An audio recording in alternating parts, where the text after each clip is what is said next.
Okay, so next point is point number 4. Al-I'rab. Be with me.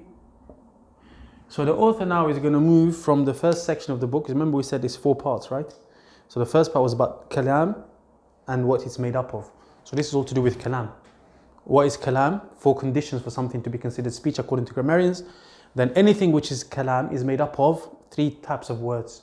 It can be made up of 3 types of words. It can be made up of 3 types of words. And then he gave us an example, or he gave us signs for each of those types. The next part of the book, he speaks about i'rab, grammatical analysis.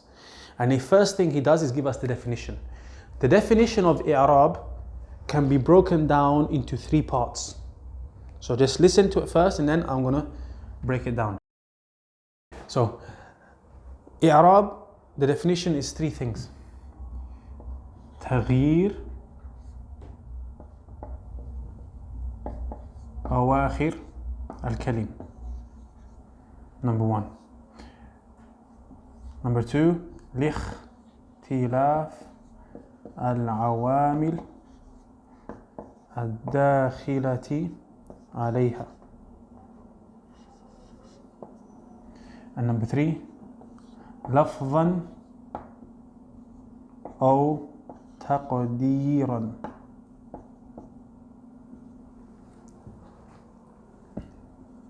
Grammatical analysis is what? Is the changes at the ending of the words. So the changes happen at the end of words. So for example, you have al-baytu and you say fil bayti. So the word al-baytu with a dam on the end has changed to al-bayti with a kasra on the end. This change happened at the end of the word. It didn't happen in the middle of the word. A change that happens in the middle of the word, for example, you say talibun, tullabun. The middle of the word has changed. That's discussed in the science of sarf. Here in nahu, grammar, then the change happens at the end of the word. So that's discussing where does the change happen? At the end of wordings, towards the end, either the last letter or the second to last. Okay. Why does the change happen? So that's the second part of the definition now. The change happens لاختلاف, due to different awamil, factors which enter عليها, upon them. Different words or different factors that come into the word. So in the example we just gave, al-baytu becomes ilal bayti. Dhahabtu ilal bayti. The word al-baytu now, the dhamma on the ta changed to a kasra, al-bayti. Why? So that change was at the end, but why? Because an actor, a factor, awamil is plural of amil, which is from amal, action. So a factor that acted on it. What was it? Ila.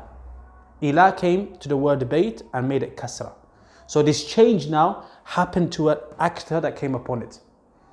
This is different to the change that happens for pronunciation reasons. Like for example, if I say to you, man. Man, the noon has sukoon on it. That's how the word is, man. Man anta, who are you? Okay. Man hadha, who is this person? But if you have 2 sukoons next to each other,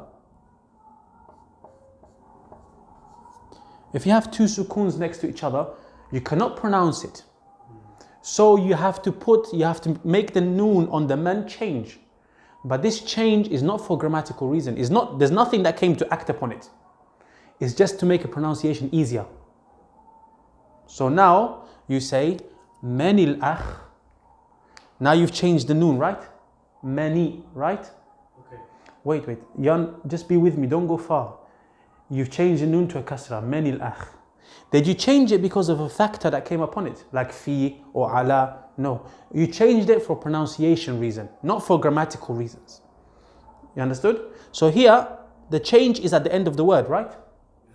But why did the change happen? Is it because of a different factor that came upon it? No. It's just for pronunciation reasons. So this is not i'rab. This is not talking about i'rab. I'rab is those changes that come at the end, that come for a grammatical reason. Like we said, example, Baytun, and you said ila baytin. Ila baytin. Now, baytun has changed to baytin. The change happened at the end of the word and is due to a grammatical reason. It's not for pronunciation purpose. It's for a grammatical reason because a factor came that changed it. So the second part of a definition of i'rab is that the change happens due to a factor that came upon it. The third part of the definition of i'rab, that this change that happens at the end of the words can be lafdhan. What does lafdh mean? Words. Yeah, it can be pronounced, is a sound. Remember we said lafdh is a sound. Yeah, it can be pronounced, or it can be taqdeeran, it can be understood, implied. I.e. it's not pronounced, you cannot hear it, but you can think it's there. So for example, if I say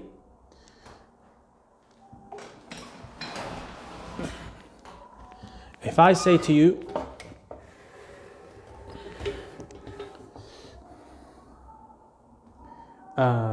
سلمت